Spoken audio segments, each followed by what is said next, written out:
Peddapalli parliament నియోజకవర్గంలో వివేక్ వెంకటస్వామి కుటుంబం ఏమీ చేయలేదని బీజేపీ పార్లమెంట్ అభ్యర్థి గోమాసా శ్రీనివాస్ ధ్వజమెత్తారు. గోదావరి ఖని ప్రెస్ క్లబ్ లో మీడియాతో మాట్లాడిన ఆయన వివేక్ తండ్రి వెంకటస్వామి 14 సంవత్సరాలు ఎంపీగా, కేంద్ర మంత్రిగా, వివేక్ 5 ఏళ్లు ఎంపీగా, వివేక్ అన్న వినోద్ ఎమ్మెల్యేగా, మంత్రిగా ఈ ప్రాంతానికి చేసిన అభివృద్ధి ఏమీ లేదని ఆరోపించారు. తమ కుటుంబ ఆస్తులు పెంచుకోవడానికి రాజకీయాల్లో కొనసాగుతున్నారని విమర్శించారు. రాజకీయ అవసరాల కోసం అన్ని పార్టీలు మారిన వివేక్ కుటుంబ సభ్యులకు ఈ ఎన్నికల్లో బుద్ధి చెప్పాలని కోరారు. నరేంద్ర మోదీ చేసిన అభివృద్ధి పనుల కారణంగానే తాను రానున్న ఎన్నికల్లో గెలుస్తానని ధీమా వ్యక్తం చేశారు.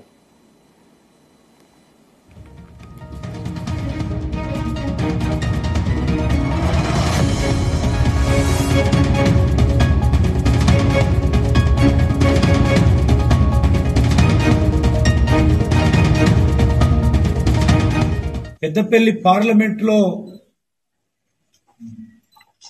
నేను బీజేపీ పార్టీ అభ్యర్థిగా పార్టీ అధిష్టానం నిర్ణయం చేసిన తర్వాత గోదావరి పరివాహక ప్రాంతంలో ఉన్నటువంటి పెద్దపల్లి పార్లమెంటు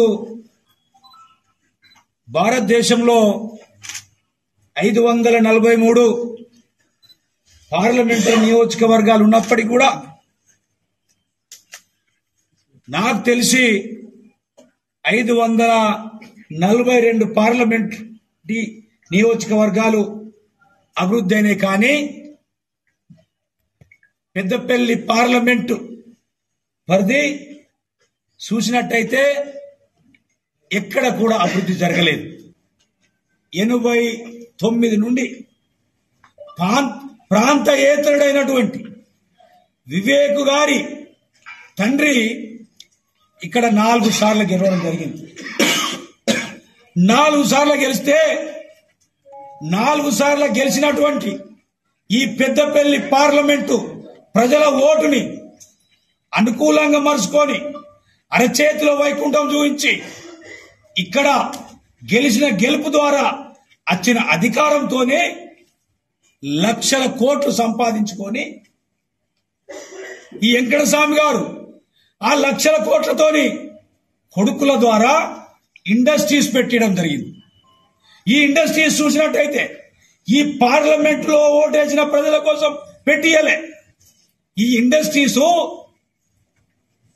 ప్రాంతేతరుడైనటువంటి వెంకటస్వామి, ప్రాంతేతరుడైనటువంటి వివేక్ కాబట్టి ప్రాంతాలకు దూరమైనటువంటి ఇతర రాష్ట్రాల్లో పెట్టిండు. కానీ డబ్బు ఎక్కడి నుంచి వచ్చింది? పెద్దపల్లి ప్రజలు ఓటేసి అధికారం ఇస్తే అధికారాన్ని దుర్యోగం చేసి ఆ డబ్బుని కొడుకుల ద్వారా ఇన్వెస్ట్మెంట్ చేయించి ఇవాళ లక్షల కోట్లు దోసుకొని ఈరోజు లక్షల కోట్లను దాచుకోవడానికి వాళ్ళకి అధికారం కోసం ప్రాంతేతరుడు ఈ యొక్క ప్రాంతానికి రాబోతున్నారు. పెద్దపల్లి పార్లమెంట్ లో నేను బీజేపీ పార్టీ అభ్యర్థిగా